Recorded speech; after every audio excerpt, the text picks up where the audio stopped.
Lyca production Subaskaran தயாரிப்பில் அறிமுக இயக்குனர் AR ஜீவா இயக்கத்தில் அனுபமா பரமேஸ்வரன் நடிப்பில் லாக்டவுன் இன்று முதல் திரையரங்குகளில்.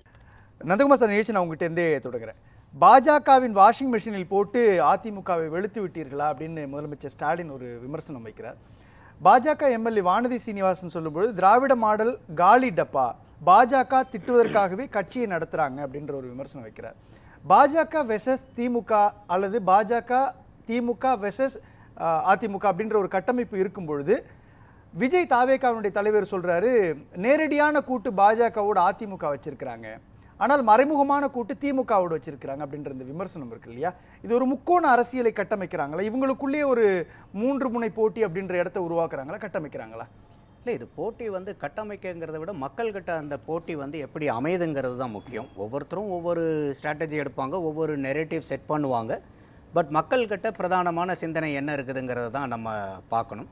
இப்போ ஐயா ஸ்டாலின் அவர்கள் வாஷிங் மிஷினில் போட்டு வெளுத்துட்டாங்களா, வெள்ளாவை வச்சு தான் வெளுத்தாங்களான்னு அவர் போடியத்தில் நின்று பேசினாரா, இல்லை கண்ணாடிக்கு முன்னாடி நின்று பேசினாரான்னு தெரியல. ஏன்னா அதிமுகவை இவங்க வாஷிங் மிஷினில் போட்டு வெளுத்துட்டாங்கன்னா செந்தில் பாலாஜி எங்கேருந்து வந்தார்? இதே குளித்தலையில் போயிட்டு ஐயா ஸ்டாலின் அவர்கள் செந்தில் பாலாஜி மேலே வச்ச குற்றச்சாட்டுகள்லாம் என்னென்ன? ஆள்கடத்தல் முதல் கொண்டு குற்றச்சாட்டு வச்சார். இன்ஜினியரிங் பள்ளி மாணவனை ஆள்கடத்தல் போய் மிரட்டுறாங்க, ஏகப்பட்ட பிரச்சனை இருக்குது, நான் தான் சட்டசபையில் இவர் டிக்கெட் வெண்டிங் மிஷின்லேயே பண்ணின ஊழலை நான் தான் அம்பலப்படுத்தினேன் அப்படிங்கிறதெல்லாம் எவ்வளவோ எண்ணற்ற குற்றச்சாட்டுகளை செந்தில் பாலாஜி அவர்கள் மேலே ஐயா ஸ்டாலின் அவர்கள் தான் வச்சார். அவரை எந்த வெள்ளாவையில் போட்டு வெளுத்து எடுத்தாங்கன்னு தெரியல. வாஷிங் மிஷின் இவங்க கிட்டையும் இல்லாமல் இல்லை. அதனால தான் கேட்டு இவர் கண்ணாடியை பார்த்து பேசுகிறாரான்னு. இப்போ வைத்தியலிங்கம் ஐயா அவர்கள் போய் சேர்ந்திருக்கார், OPS கூட இருந்தவர். இப்போ அவருக்கு DVSCயில் ஒரு FIR இருக்குது. அவர் ஹவுசிங் அண்ட் அர்பன் மினிஸ்டராக இருந்தபோது அதிமுகவில் 27 கோடியே 80 லட்சம் ரூபாய்க்கு அவர் மேலே கரப்ஷன் சார்ஜஸ் இருக்குது, DVSCயில் FIR இருக்குது. இப்போ அவர் அங்கே போன உடனே கூப்பிட்டு அவர் எந்த வாஷிங் மிஷினில் போட்டு வைத்தியலிங்கத்தை வெளுத்து எடுத்துக்கிட்டாங்க. அப்போ இன்றைக்கி அதிமுகவிலிருந்து சற்று ஏறக்குரிய 8 to 10 அமைச்சர்கள் இன்றைக்கி திமுகவில் இருக்கக்கூடிய ஆட்கள் எல்லாம் அதிமுகவிலிருந்து போன ஆட்கள். இன்னும் குறிப்பாக திமுக காரங்களே என்ன பெரிதாக குறைப்பட்டுக்கிறாங்கன்னா, நம்ம கட்சிக்கு 75 வருஷ காலமாக நம்ம உழைச்சிக்கிட்டு இருக்கோம், ஆனால் அதிமுகவிலேருந்து வந்துட்டாங்கன்னா உடனே அவங்களுக்கு பதவி அதிகாரம் மினிஸ்டர் பதவியெல்லாம் கொடுக்குறாங்க அப்படிங்கிற ஒரு பெரிய பிரச்சனை திமுகக்குள்ளாரியே இருக்குது. அப்போ இந்த மாதிரி இருக்கும்போது நம்ம எப்படி ஒரு குற்றச்சாட்டை வைக்கிறோம்? அந்த மாதிரி ஒரு வாஷிங் மிஷின் இங்கே திமுக கிட்ட இல்லைன்னா பாரதிய ஜனதாவை பார்த்து நீங்கள் சொல்கிற குற்றச்சாட்டை மக்கள் ஆமாம் ஆமாம் கரெக்டு தானேன்னு எடுத்துப்பாங்க. இப்போ எப்படி எடுத்துப்பாங்க? இதை நீங்கள் மட்டும் என்ன வச்சுருக்கீங்க அப்படிங்கிறது தான் கேட்பாங்க. அடுத்தது அம்மையார் வானதி அவர்கள் பேசுகிறதுக்கு காரணம் பார்த்திங்கன்னா, இன்றைக்கி திமுகவினுடைய ஆட்சியில் இந்த மொட்டை கடிதாசின்னு நம்ம கேள்விப்பட்டிருப்போம். இப்போ அந்த மாதிரி திமுகவினுடைய ஆட்சியில் மொட்டை போஸ்டர் கலாச்சாரம் அதிகமாக வந்துருச்சு. இதே தான் கரூர் நிகழ்வுக்கு அப்போ கூட பார்த்திங்கன்னா 41 பேரை உயிர் பலி வாங்கிய விஜயை கைது செய்யணும்னு சொல்லிட்டு மொட்டை போஸ்டர் அப்போ அனுப்பிச்சாங்க, தமிழ்நாடு மாணவர் சங்கம்ங்கிற பேரில். இப்போ டபுள் இன்ஜின் சர்க்காருன்னு சொல்லிட்டு ஐயா மோடி அவர்கள் இங்கே பேசிட்டு போகும்போது டபுள் இன்ஜின் சர்க்கார் இல்லை, இது டப்பா இன்ஜின் அப்படின்னு சொல்லிட்டு போஸ்டர் அடித்து தமிழ்நாடு பூரா ஒட்டப்படுது. அது பாரதிய ஜனதா நபர்கள் போய் அங்கே பிடிக்கிறாங்க. போஸ்டர் ஒட்டும் போதே சமூக வலைதளங்களில் பூரா வருது. 200 ரூபா கொடுத்தேனே ஒட்ட சொன்னாங்கன்னு யார் எங்கே அடிச்சிங்கன்னு கேட்டால் தெரில, இல்லைங்க மேலே இருந்தே வருதுங்க, எல்லா இடத்துலையும் நாங்கள் ஒட்ட சொன்னாங்கன்னு போட்டுறோம். ஒவ்வொரு இடத்துலையும் பாரதிய ஜனதாக்காரங்க போய் இதை எல்லாத்தையும் எடுத்து அதுக்கு ஏன்னா இது புரியுது. ஆனா இந்த இடத்துல ஒரு நெரேட்டிவ் செட் பண்ணுதா திமுக, பாஜக, அதிமுக 3 பேர், நாங்க 3 பேரும் தான் களத்துல இருக்கணும், இல்ல இது நாம் தமிழர் கட்சியோ அல்லது தாவேகாவோ ஃபீல்டுக்குள்ள வரக்கூடாது, எதிர்முதிர்மான அரசியலுக்குள்ள இவங்க 3 பேரும் நின்று களமாடி வாக்கு வேட்டை நடத்தணும் அப்படின்ற பிளான் இருக்கு. இல்ல அது நல்ல நெரேட்டிவ்ல நீங்க செட் பண்ணீங்கன்னா பரவாயில்ல. இப்போ இன்னைக்கு தமிழ்நாட்டை யார் வளர்த்தி கொண்டு வருது, சட்டம் ஒழுங்கு யாருடைய ஆட்சியில் நல்லா இருக்கு, இன்னைக்கு எல்லா விதமான வாழ்வாதாரம், மக்களுடைய அமைதி, உடல் ஆரோக்கியம், ஹெல்த், இதெல்லாம் இந்த போதைப்பொருள் கலாச்சாரம் இல்லாதது, ரவுடிசம் இல்லாமல் இருக்கிறது, இதெல்லாம் எங்கள் ஆட்சியில் சிறந்திருந்துச்சா உங்கள் ஆட்சியில் சிறந்துச்சுன்னா அது ஒரு பாசிட்டிவ் நெரேட்டிவ். பட் இப்போ நீங்கள் வாஷிங் மிஷினில் போட்டிங்கன்னா யார் எந்த இடத்துக்கிட்ட வீட்டில் வாஷிங் மிஷின் இல்லாமல் இருக்குதுங்கிறது தான் இன்றைக்கி கேள்வியாக வரும்போது இந்த மாதிரி அவங்க நெரேட்டிவை செட் பண்ணணும்னு நினச்சாங்கன்னா இது சீமான் அவர்களுக்கோ விஜய் அவர்களுக்கோ சாதகமாக தானே முடியும். அப்போ இந்த இடத்துல அப்படி தான் பார்க்குறோம். அப்போ இந்த மொட்டை கடிதாசி மாதிரி நீங்கள் மொட்டை போஸ்டர் கலாச்சாரம் இங்கே வந்துக்கிட்டு இருக்கு. இதெல்லாம் ஒரு ஆரோக்கியமான அரசியல் இல்லை.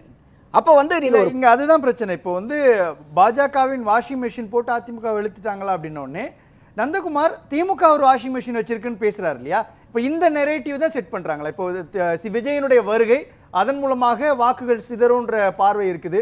பல தொகுதிகளில் அவருக்கு வந்து 2ஆம் இடம் கிடைக்கிறதுக்கான சூழல் இருக்குன்ற விமர்சனம் வரும்பொழுது நாம் தமிழர் கட்சியும் தாவேகாவையும் ஃபீல்டுக்குள்ளே கொண்டு வரக்கூடாது, ஆட்சியே நாம பாதி பாதி வச்சுக்கலாம், மாறி மாறி நாம அமைச்சிக்கலாம் அப்படின்ற வியூகத்தோட தான் அவங்க செட் பண்றாங்க. இல்லை அப்படி செட் பண்ற மாதிரி எனக்கு தெரியல. என்ன காரணம் அப்படின்னு கேட்டிங்கன்னா, இன்னைக்கு சீமான் வந்து படிப்படியாக வளர்ந்துக்கிட்டு வர்றாரு. 1%, 3%, 6%, இன்னைக்கு 8%க்கு மேலே தமிழ்நாட்டில் அங்கீகரிக்கப்பட்ட கட்சியாக 3வது பெரிய கட்சியாக தமிழகத்தில் மாநில கட்சியாக நாம் தமிழர் சீமான் தான் இருக்காரு. விஜய் அவர்கள் இன்னைக்கு புதுசாக வந்திருக்காரு. பல பேர் சொல்லுவாங்க இல்லை அவருக்கு வந்து ஓட்டட் இந்த டெஸ்ட் அன்டெஸ்டட் பார்ட்டினா கூட பெரிய அளவுக்கு வந்து அவருடைய வாக்கு சதவீதம் இருக்கிறத பார்க்க முடியுது. நிறையா சர்வேக்கள் எல்லாம் வருது, பல பேர் பல இடத்துல எடுக்கிறாங்க. அவங்க சொல்கிறதே வந்து பார்த்தீங்கன்னாக்கா பேர் மினிமம் 20% வரைக்கும் இருக்குன்னு சொல்லும்போது, ஒரு சாதாரண இந்த மாதிரி ஒரு நேரேட்டிவை செட் பண்ணுறதுனால வந்து நாம் தமிழரையும் விஜயனுடைய தாவேக்காவையும் வந்து ஆட்டத்திலேருந்து ஒதுக்கி வச்சிடணுன்னாக்கா அது முடியாது. அதுக்கு வந்து இன்னும் பவர்ஃபுல்லான நான் கேட்கிறேன், 2 பேருமே அதிகாரத்தில் தானே இருக்கிறாங்க. மாநிலத்தினுடைய அதிகாரத்துக்குள்ள திமுக இருக்குது, மத்தியில் இருக்கக்கூடிய அதிகாரத்துக்குள்ள பாஜக இருக்கு அப்படின்னும் முன்னே இந்த பரஸ்பர குற்றச்சாட்டு மட்டுமே முன்வைக்கப்படுறதுன்றதும் அதன் மீது நடவடிக்கை எடுக்காமல் கடந்து போகுதல் அப்படின்றதும் பியூர் பாலிடிக்ஸ் தானே இது. அதுதான் சொல்ல வரேன். அப்ப இது நீங்க கேட்கிற இதே சிந்தனை தான் மக்கள் கிட்டையும் வரும். அப்ப நீங்க இன்னைக்கு பாரதிய ஜனதாவை பார்த்து நீங்க கை நீட்டி கேட்கறதுக்கு திமுகக்கு என்ன தார்மீக உரிமை இருக்குது, வாஷிங் மிஷின் வச்சிருக்கீங்கன்னு சொல்லுது. இதே வந்து இன்னைக்கு அதிமுக ஆட்சியில எவ்வளவு ஊழல் நடந்துருச்சுன்னு இதே கவர்னர் ஐயாவை போய் பார்த்து மனு கொடுத்தது யாரு? ஐயா ஸ்டாலின் அவர்கள். நாங்கள் வந்தால் இந்த ஊழல் அமைச்சர்கள் மேலே பூரா நடவடிக்கை எடுப்போம், எவ்வளோ பெரிய பிரச்சனை வந்து நடந்திருக்குது, இவர் ஐயா எடப்பாடியார் அவர்கள் மேலே வந்து கொடநாடு வழக்கு அது இதுன்னு நாங்கள் வந்தால் எல்லாம் அதிமுகவே இல்லாத அளவுக்கு நாங்கள் சட்டத்தின் ஆட்சியை நிலைநிறுத்தி அத்தனை பேர்த்துக்கும் தண்டனை வாங்கி கொடுத்துருவோம். நாங்கள் எங்கே நடந்துச்சு? இன்னைக்கு திமுக கட்சியிலேயே இன்னைக்கு ஐயா KN நேரு அவர்கள் இருக்காங்க. ஈடியில இருந்து லெட்டர் மேலே லெட்டராக போட்டுட்டு இருக்கிறாங்க. நீங்கள் ஏன் இன்னும் FIR ஃபைல் பண்ணாமல் இருக்கிறீங்கன்னு லெட்டர் வரதே ஒளி இங்கே இருக்கக்கூடிய டிஜிபி பொறுப்பு டிஜிபி லீவை போட்டு அவங்க ஊருக்கு போகிற அளவுக்கு தான் இருக்குது. FIR ஃபைல் பண்ணாத அளவுக்கு இருக்கு. அப்போ இன்னைக்கு எந்த அளவுக்கு வந்து இன்னைக்கு திமுக அடுத்தவங்களை பார்த்து குற்றம் சொல்ற அளவுக்கு நம்ம பரிசுத்தமானவர்களால் இல்லை. நந்தகுமார் பாஜகவுமே அதான் சார். பியூஷ் கோயல் மத்திய அமைச்சர் அவரும் வந்து விமர்சனத்தை தான் முன்வைக்கிறாரு. ஊழல் செய்யறாங்கன்ற பெயர் பட்டியல் உட்பட அவர் பேசுறாரு. பிரதமர் நரேந்திர மோடி மதுராந்தகம் வரும்பொழுது அதே குற்றச்சாட்டை முன்வைக்கிறாரு. ஏன் அவங்களால நடவடிக்கை எடுக்க முடியல? அதுதான் நியாயமான கேள்வி. இது என்னன்னா, இப்ப மக்கள் கிட்ட இருக்கிறது நம்மள மாதிரி ஆட்களுக்கு பூராமே என்ன ஒரு கேள்வினா, எல்லாமே குற்றச்சாட்டு வைக்கிறீங்களே, ஏன் வந்து தண்டனை வாங்கி கொடுக்க மாட்டேன்றீங்க? அப்ப நீங்க ஒவ்வொரு கட்சியும் இன்னொரு கட்சி மேல வந்து குற்றச்சாட்டுகள் சொல்லும் போது அதுக்கு முகாந்தரம்னு இருக்கும்போது அந்த வழக்குகளை வந்து எந்த அளவுக்கு துரிதப்படுத்தணும். இப்பதான் வந்து ஒரு 3-4 வழக்கு தமிழ்நாட்டில் ஐயா துரைமுருகன் மேல இன்னும் 2 அமைச்சர்கள் மேல எல்லாம் வந்து 6 மாசத்துக்குள்ளார நீங்க முடிச்சு ஐசா பைசனை சொல்லணும்னு இருக்காங்க. அநேகமா ஒரு பிப்ரவரி எண்டுக்குள்ளார அந்த வழக்குகள் எல்லாம் முடிவுக்கு வரும்னு நினைக்கிறேன்.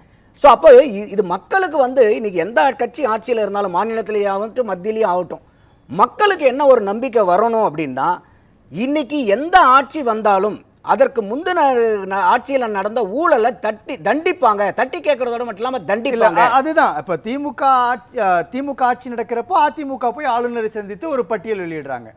அதிமுக ஆட்சி நடக்கிறப்போ அதே மாதிரி திமுக எதிர்கட்சியாக இருந்து கொண்டு ஆளுநரை சந்தித்து பட்டியல் கொடுக்குறாங்க. அப்போ மக்களுக்கு ஒரு செய்தியை சொல்றாங்க, இதன் மீது நடவடிக்கை எடுக்கப்படாது, ஆனால் ஒரு அரசியல் நடக்கும் அப்படின்றதான மறைமுகமான மெசேஜ். அப்ப இது வந்து மாற்று கட்சியா இருக்கிறவங்களுக்கு ஆதாயமாக தானே முடியும். ஒரு சீமான் அவர்களுக்கோ விஜய் அவர்களுக்கோ என்னடா இந்த மாதிரி இவங்க 2 பேரும் வந்து ஒரு மியூசிக் சேரே விளையாண்டுகிட்டு இருக்காங்க அப்படிங்கும்போது அது வந்து இவங்க சொல்ற மாதிரி அவங்கள ஆட்டத்தை விட்டு வெளியே தள்ள முடியாது. இன்னும் ஆட்டத்துக்குள்ளார பவர்ஃபுல்லா இழுத்து. இப்ப கடந்த ஒரு வாரம் எடுத்துக்கங்களேன், கடந்த ஒரு வாரத்தினுடைய நிகழ்வுகளுக்குள்ள விஜயோ அல்லது சீமானோ பெருசா பேசப்படல இல்லையா? அவங்களுடைய பொலிட்டிக்கல் கண்டென்ட் பெருசா விவாதிக்கப்படல. ஒரு பக்கம் முதலமைச்சர் ஸ்டாலின் வைக்கக்கூடிய அல்லது திமுக முன்வைக்கக்கூடிய அஜெண்டா, இன்னொன்னு அதிமுக அதே மாதிரி பாஜக முன்வைக்கக்கூடிய அஜெண்டா. இது 2 தானே சர்க்குலேட் ஆயிட்டு இருக்குது, 2 தானே விவாத பொருளா மாறுது.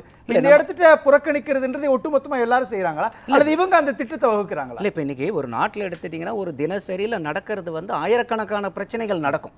ஆனா மீடியால நம்ம என்ன பண்ணுவோம்னா எல்லா பிரச்சனையும் நம்ம எடுத்து விவாதிக்கிறதுக்கு நேரங்காலம் கிடையாது.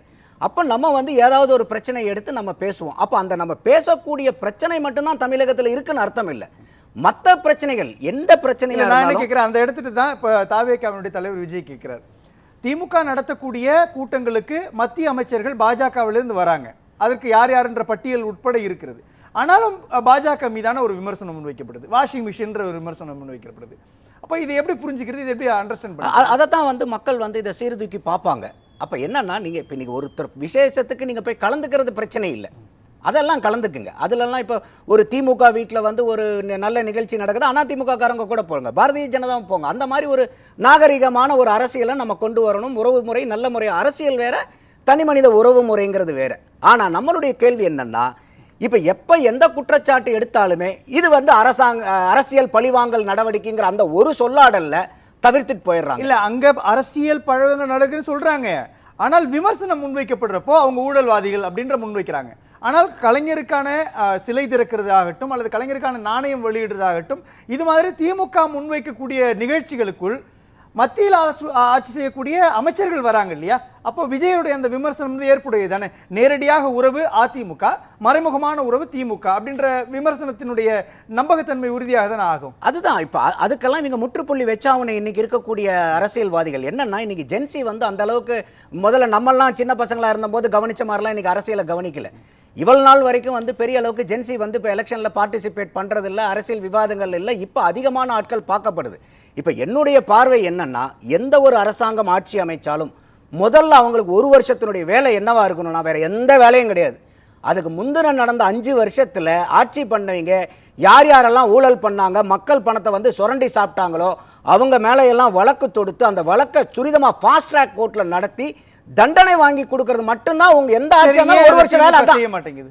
ஏன் அது திமுக செய்யாம இருக்கிறது? காரணம் என்னன்னு கேட்டீங்கன்னா, எல்லாத்து மேலேயும் வந்து குற்றச்சாட்டு இருக்குது. அப்ப நான் அங்க போய் ஆக்சிலரேட்டர் அமுத்துனேன்னா என் வண்டி இங்க வேகமா பிச்சுக்கிட்டு ஓடும். அப்போ இது எல்லாமே வந்து பாத்தீங்கன்னா, அதனால தான் சொல்றேன், ஒருத்தரை நம்ம கை நீட்டுறதுக்கு முன்னாடி மற்ற விரல் பூரா நம்மளை நோக்கி இருக்குது. அப்போ இந்த இடத்துல மக்களுக்கு இன்னைக்கு அதிகமா வந்து அரசியல்வாதிகள் மேல வந்து நம்பிக்கை குறையிறது என்னன்னா, எல்லாம் எலெக்ஷன் நேரத்தில் எல்லாருமே குற்றச்சாட்டு வைக்கிறாங்கப்பா, ஆனால் யாருப்பா தண்டனை வாங்குறது? இப்போ உதாரணத்துக்கு எல்லாருமே உடனே திமுக என்ன சொன்னால், ஜெயலலிதா தான் தண்டனை வாங்கின தலைவர் அப்படின்பாங்க. என்னுடைய கேள்வி என்னன்னா, ஜெயலலிதாவை தவிர தமிழ்நாட்டில் ஊழல்வாதிகள் யாருமே இல்லையா? அப்போ ஜெயலலிதாவை தண்டிக்கப்பட்டாருங்கிறனால அவர் ஒருத்தர் தான் வந்து குற்றவாளியா? இன்னைக்கு வேற எந்த அரசியல்வாதிகளும் அப்படியே வந்து எந்த விதமான தூசு துரும்பும் படாத அப்படியே ஒரு நியாயவாதிகளா? அதனால தான் ஒரு பாட்டு இருக்கும் பாருங்க, உள்ள போன அத்தனை பேரும் குற்றவாளி இல்லைங்க, வெளியே உள்ள அத்தனை பேரும் புத்தன் காந்தி இல்லைங்கன்னு ஒரு பாட்டு வரும். அந்த மாதிரி இன்னைக்கு மக்களுடைய நம்பிக்கையை பெற வேண்டிய கட்டாயம் அனைத்து அரசியல் கட்சிகளுக்கும் இருக்கு. அதனால தான் முதல் ஒரு வருஷம் உங்களுடைய வேலை தப்பு செய்த, குறிப்பா மக்கள் பணத்தை, ஏன்னா ஊழல்ங்கிறது வந்து அது ஊற்றுக்கண். என்னைய பொறுத்த வரைக்கும் கரப்ஷன்ங்கிறது தீவிரவாதத்தை விட மோசம். தீவிரவாதத்தை எப்படி அடக்கிறோமோ கட்டுப்படுத்துறோமோ அதை விட பெரிய இரும்பு கரம் கொண்டு இந்த ஊழலை வந்து அடக்கணுங்கிறதா என்னுடைய பார்வை. எல்லாருமே ஆமான்னு தான் சொல்லியிருக்கிறாங்க. 51 பேர் எக்ஸ் தளத்தில் சொல்றாங்க, 67% பேர் வந்து யூடியூப்ல சொல்றாங்க. அக்ரி பண்றாங்களா மக்கள்? இல்லை, இது அக்ரி பண்றதே வந்து ஒரு ஆபத்தானதுன்னு நான் பார்க்குறேன். என்ன காரணம்னா, நம்ம சொன்ன மாதிரி தான், அப்போ வந்து இவங்க வந்து ஒரு அரசியலுக்காக வந்து 2 பேரும் வந்து இந்த மாதிரி ஒரு சதுராட்டம் ஆடுறாங்கங்கிறதா மக்கள் மத்தியிலையும் அது நான் சொன்ன கருத்து பிரதிபலிக்குதுங்கிறத நான் பார்க்குறேன். ரெண்டாவது வந்து பார்த்தீங்கன்னாக்கா, இப்போ டெவல்யூஷனை பற்றி பேசினாங்க. டெவல்யூஷன் ஆஃப் டாக்ஸஸ் வந்து பார்த்தீங்கன்னாக்கா ஃபினான்ஸ் கமிஷன் ரெக்கமெண்ட் பண்ணுறது. இதே வந்து இப்போ 2014க்கு முன்னாடி வரைக்கும் 13th ஃபினான்ஸ் கமிஷனில் எவ்வளோ டெவல்யூஷன் ஆஃப் டாக்ஸஸ்? 32%. அதுக்கப்புறம் தான் வந்து பார்த்தீங்கன்னாக்கா 42% ஆச்சு. மறுபடியும் இதில் வந்து 41% இப்போ இருக்குது. அப்போ இன்றைக்கி இப்போ சுமன் கவி கூட கேட்டார், எல்லாத்துக்குமே ஈக்குவலாக பிரித்து கொடுக்குறாங்களான்னு. இப்போ நம்ம யதார்த்தமாகவே பேசுமே. இப்போ தமிழ்நாட்டுக்கு வரி வாங்குறோமா இல்லையா? தமிழ்நாட்டில் வசூலாகிற வரி அப்படியே 38 மாவட்டங்களுக்கு ஈக்குவலாக பகிர்ந்து கொடுத்துட்றோமா? எந்த மாவட்டத்தில் இருந்து காசு வருதோ அந்த மாவட்டத்துக்கு அப்படியே திருப்பி கொடுத்துட்றோமா? 1 ரூபா கொடுக்குற மாவட்டத்துக்கு 1 ரூபா திருப்பி கொடுத்துட்றோமா? இது யாருமே இல்லை. இது வந்து ஒரு அரசியலுக்காக வைக்கக்கூடிய வாதம். அப்போ அதில் வந்து உங்களுக்கு பேராமீட்டர்ஸ் நிறையா செட் பண்ணியிருக்காங்க. இது மத்திய அரசாங்கம் பார்த்து ஒதுக்கிறது இல்லை. இப்போ கூட வந்து இந்த 16th ஃபினான்ஸ் கமிஷனுடைய ஹெட்டை போய் ஐயா முதல்வர் ஸ்டாலின் அவர்கள் போய் பார்த்து இவங்களுடைய ரெப்ரசன்டேஷன்லாம் கொடுத்துட்டு வந்தாங்களா இல்லையா?